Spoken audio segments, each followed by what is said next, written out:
ჩვენთან არის ღმერთი. ყველას გილოცავთ დღევანდელ დღეს ღმერთმა მრავალს დაგასწროთ თქვენ და სრულიად საქართველო. ამინ.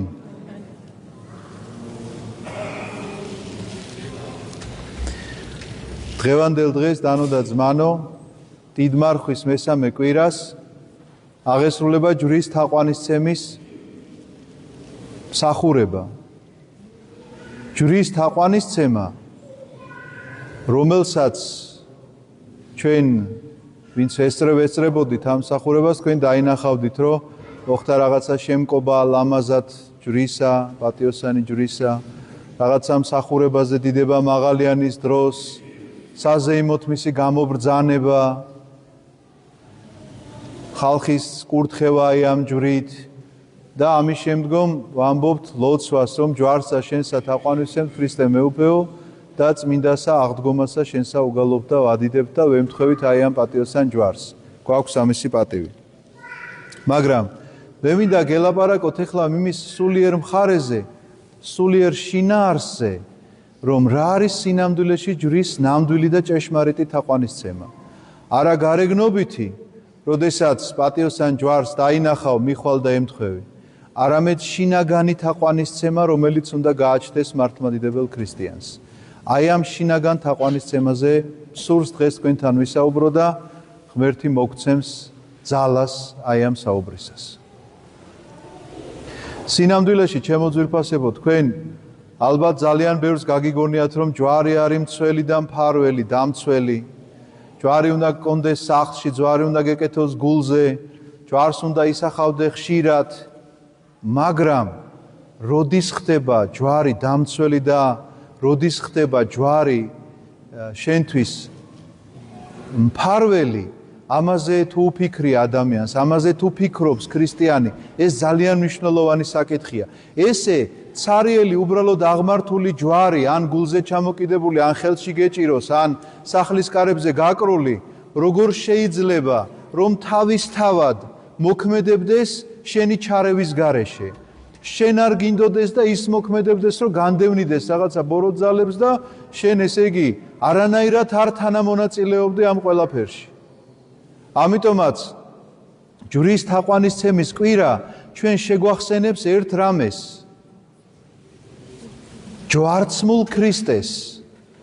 ჯვარცმულს, რომელთანაც უნდა მივიდეთ, დავდგეთ და ვთქვათ, რომ შენ ხარ ჯვარცმული ქრისტე, აი ამ ჯვარცმას ადამიანი ხო თვითონ გაურბის, ნებისმიერ ტკივილს ადამიანი ხომ გაურბის და ემალება, მაგრამ თაყვანისცემად მისულ ქრისტესთან ადამიანი რას უნდა გრძნობდეს და რას უნდა განიცდიდეს.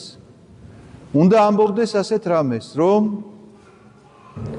ქრისტე ღმერთო, ჯვარი მაშინ გადაიქცევა ჩემთვის ნამდვილი, სულიერი თაყვანისცემის საგნად, თუ კი მეც იმას შევძლებ, რაც შენ შეძელი. და რა არის ეს, რაც მან შეძლო? დადგები და იტყვი ადამიანი, რომ ვიღაცა შეიძლება არ მიყვარს? აი ჯვარცმასთან როგორ შეიძლება ასეთი რამ გულშიც კი გაივლო, იმიტომ რომ მას ყველა უყვარს. ჯვარცმასთან შეიძლება დადგე და თქვა, რომ ვიღაცას ვერ ვაპატიებ, მან ყველა საპატია, მათ შორის მის ჯალათებსაც კი. ღმერთო შეუნდევ არიციან რასაკეთებენო. ამას ამბობდა ქრისტე და ამას ამბობდნენ წმინდანები, რომლებსაც აწამებდნენ. ქრისტეს სახელის გამო ჯალათებსაც კი შენდობას აძლევდნენ. დადგე ჯვარცმასთან და თქვა, რომ მე ვიღაცა ადამიანი მაღიზიანებს, რომ მე ვიღაცას პატიებას ვერ მივცემ, რომ მე ვიღაცას გამარჯვებას არ დავასწრებ, იმან უნდა მითხრას, იმან უნდა მომიკითხოს, იმისი მხრიდან უნდა იყოს გამოჩენილი ყურადღება, სითბო, სიყვარული, იმიტომ რომ ჩემგან არ დაუმსახურებია ჯერ. ამას ყველაფერს ჯვარცმასთან იტყვი შენ ადამიანო, რომელსაც თუ შეგიძლია ერთი რამ მაინც თქვა, თვისება, რის გამო დაიმსახურე ქრისტეს ჯვარცმით შენი გათავისუფლება. და თუ ეს არ შეგიძლია, მაშინ ჯვარცმასთან რა პირით უნდა მიხვიდე თაყვანისცემად, ხოლოდ გარეგნულად მიხვალ დაიჩოქებ ხელებს აღაპყრობ და იტყვი, რომ ჯვარსა შენსა თაყვანისცემთ ქრისტე მეუფეო? ეს ხომ დარჩება მხოლოდ ფორმალური მოძრაობა რაღაცა შენი და არავითარი სულიერი სულა ამას არ ექნება. და რა ეწერა დღევანდელ სახარებაში? ვისაც უნდა რომ თავისი სული იცხონოს. როგორ უნდა იცხონოს ეს სული? აუცილებლად უნდა ესე იგი აიღოს ჯვარი და შემომიდგეს მე. რას ნიშნავს იცით ეს სიტყვები? არ წერია რომ აიღოს ხელი და ჯვარი და ხელში დაიჭიროს. ასეთი ჯვარი ჩემო ძვირფასებო სასაფლაოებზეც არის დამაგრებული. სადაც უძრაობაა, სადაც ადამიანი ვეღარაფერს ვეღარ გამოასწორებს უკვე. ანუ სასაფლაოს ჯვარზე კი არ ვლაპარაკობთ, ჩვენ ვლაპარაკობთ სიცოცხლის ჯვარზე. და რა არის იცით ეს სიცოცხლის ჯვარი? აი ხომ გაგიგიათ ხშირად ადამიანი იტყვის რაღაცაზე, ეს ჩემი ჯვარია, ან სხვას ანუგეშებს ასე. რა სიზამ ახლა ეს შენი ჯვარია. ოღონდ კი არა აქვს ბოლომდე გაცნობიერებული რას გულისხმობს ამაში, ჩემი ჯვარი რა არის და მისი ჯვარი რა არის. გიფიქრიათ ამაზე რომ ჩემი ჯვარი ის კი არ არის ადამიანი რო იტყვის რომ რა ვქნა ახლა ქმარი შემხვდა ლოთი და ეს ჩემი ჯვარია. არა ეს შენი ჯვარი არ არის, ეს შენი არჩევანია. შენ აირჩიე ეს ქმარი. შენი ჯვარი იცით რა არის? მოთმინება არის შენი ჯვარი. შენში თუ ჩაბუდებულია სიზარმაცე ადამიანო და იტყვი რომ იცი რა, ნუ როგორც არის ახლა რა ვქნათ, ასეთი ვარ. ესე იგი შენ ჯვარს არ ტვირთულობ. ესე იგი შენ ბრძოლას არ იწყებ, მოძრაობას არ იწყებ, როგორც გითხრა ქრისტემ რომ აიღე შენი ჯვარი და შემომიდეგი მე, ამ მოძრაობას გაურბიხარ და ამ უძრაობაში, ანუ სასაფლაოს ჯვრად გინდა გადააქციო ეს, რომელიც უძრავად სტატიკურად ესე დგას ერთ ადგილას და არ დაიძვრება არასოდეს. მაგრამ შენ უნდა იყო მოძრავი ამ სიცოცხლის სული შთამბერავი, რომ ჩემში ჩაბუდებულ სიზარმაცეს უნდა ვებრძოლო მე ჩემი შრომით, რომ ეს სიზარმაცე განიდევნოს ჩემგან. ჩემში ჩაბუდებულ განკითხვას თუ არ ვებრძვი, რა გამოდის მაშინ რომ ეს ჯვარზე ვარს ვამბობ? სინამდვილეში რა გამოდის ეს ჯვარი, იცით? რა არის ჩემი ჯვარი? ჩემი ჯვარი გამოდის რომ ადამიანობაა. მეტი სხვა უფრო დიდი ფუნქცია ჩვენთვის ღმერთს არ მოუწია.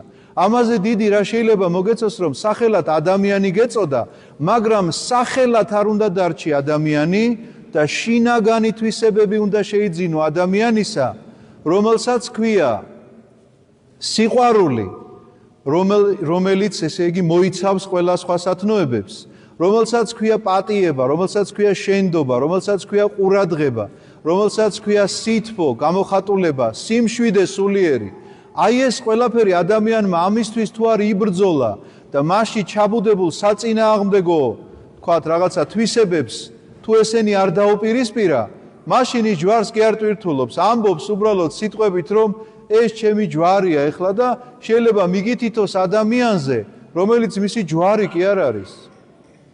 საჩუქარია ღვთისგან მოვლენილი, იმიტომ რომ ეს საჩუქარი რომ არ მოვლენოდა, საერთოდ თითის გატოკებასაც არ აპირებდა რომ ებრძოლა თუნდაც სიზარმაცის წინააღმდეგ, თუნდაც განკითხვის წინააღმდეგ, არაფერს არ აპირებდა ამის გამო და ამიტომ საჩუქრად ჩათვალეთ ყველა ის ადამიანი, ვისაც ჯვრად თვლით თქვენს ცხოვრებაში. იცოდეთ რომ საჩუქარი გამოგიგზავნათ ღმერთმა იმ ადამიანის სახით, ვინც თქვენ მიგაცნიათ რომ თქვენი ჯვარია. და თქვენი ჯვარი თქვენში ჩაბუდებული, ჩემშიც თქვენთან ერთად არ გეგონოთ თქვენსკენ ვიშვენ მხოლოდ ხელს, ჩაბუდებული ყველა ის ავიზნე და თვისება, რომელსაც მე არ ვებრძვი, რომელზეც როგორც საფლავზე დავდგი ჯვარი უძრავი, აი ესე არის დასამარებული და ვამბობ, რომ რა ვქნა ახლა, ასეთი ვარ და ასეთი უნდა შემიყვაროთ, ასეთი უნდა მიმიღოთ, ასეთი ცხოვრებით ვაპირებ ცხოვრებას და არანაირ წინააღმდეგობაში არ მოვალ მე აი ამ აზრებთან.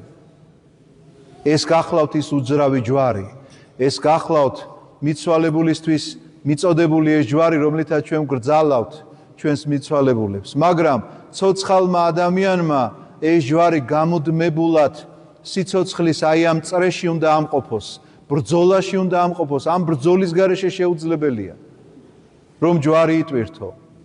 ამიტომაც თუ კი ხედავ შენ ნამდვილ ჯვარს, არა როგორც ადამიანს, რომ ეს თურმე ჩემი ჯვარია, რომელიც სინამდვილეში საჩუქრად უნდა მიიღო. არამედ უნდა ხედავდე ჯვარს, რომელიც ბრძოლა არის, ბრძოლის გამოცხადება, შენი ყველანაირი უკეთური ხასიათების წინააღმდეგ ამ დროს გაიგებს ხვის ჯვარსვაც, როდესაც მიხვალ ადამიანთა და სხვა მეტი სათქმელი არაფერი გაქვს და ეუბნები რომ იცი რა ჩემო კარგო ეს შენი ჯვარია და უნდა იტვირთო, კარგად გაქვს უკვე გაცნობიერებული რომ იმას რომ ამ რჩევას აძლევ რომ ეს შენი ჯვარია, შენ რა ფუნქცია უნდა დაიკავო აქ?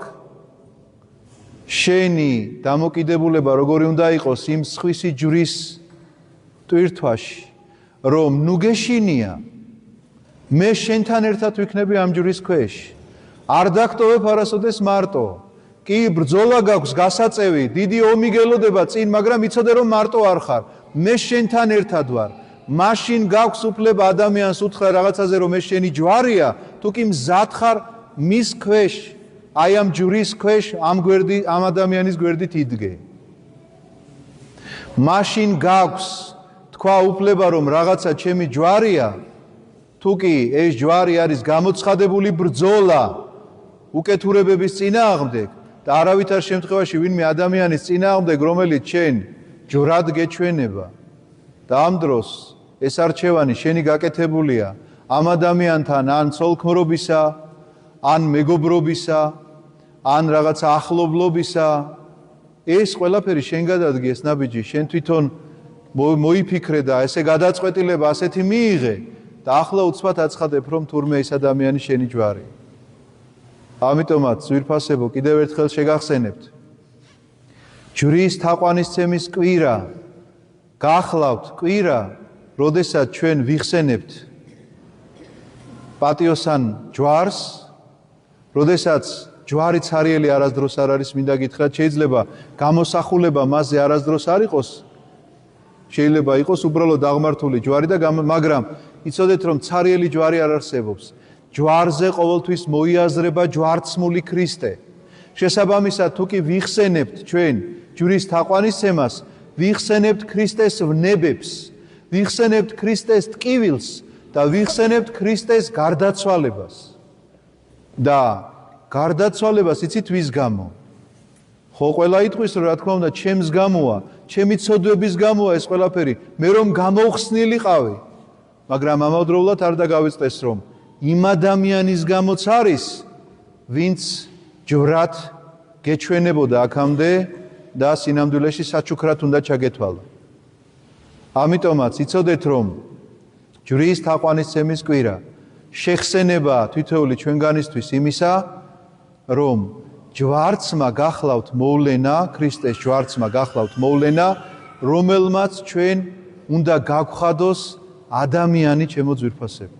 და ეს არის ჩვენი ჯვარი, ჩვენი მთავარი საზრუნავი, მთელი ჩვენი ცხოვრების წესი და რიგი ასეთი უნდა იყოს, რომ ჯვარმა ჩვენ უნდა გავხადოს ადამიანი, რომელიც ჯვარცმასთან მისული თაყვანისცემით აღსასრულებლად იმას კი არ იტყვის მხოლოდ რომ ჯვარსა შენსა თაყვანისცემთ, არამედ შინაგანი განცდა ექნება იმისა, რომ ამ თაყვანისცემაში, თითოეული ვნებაში, თითოეული მტკივილში, თითოეულ შეურაცხყოფაში, რაც ქრისტემ დაიწმინა, ეს მოხდა თითოეული ჩვენგანისთვის და ამიტომ უფლება არ მაქვს ვინმეს ან არ ვაპატიო, ან არ მიყვარდეს, ან გამარჯობა არ დავასწრო, ან მოკითხვა და ან მსახურება არ დავასწრო, ან სიყვარული არ დავასწრო და აი ამ დამოკიდებულებიდან გამომდინარე, მერე შეიძლება თამამად ვიძახდე უკვე იმ გულიდან ამოძახილს, რომელიც საგალობელიც ეხლა მინდა რომ ყველამ ერთად ვიგალობოთ. ჯვარსა შენსა თაყვანისცემთ მე უფეო დაწმინდასა აღდგომასა შენსა უგალობთ და ვადიდებთ. ამინ. დალოცვილი და გახარებული გამყოფოთ ღმერთო.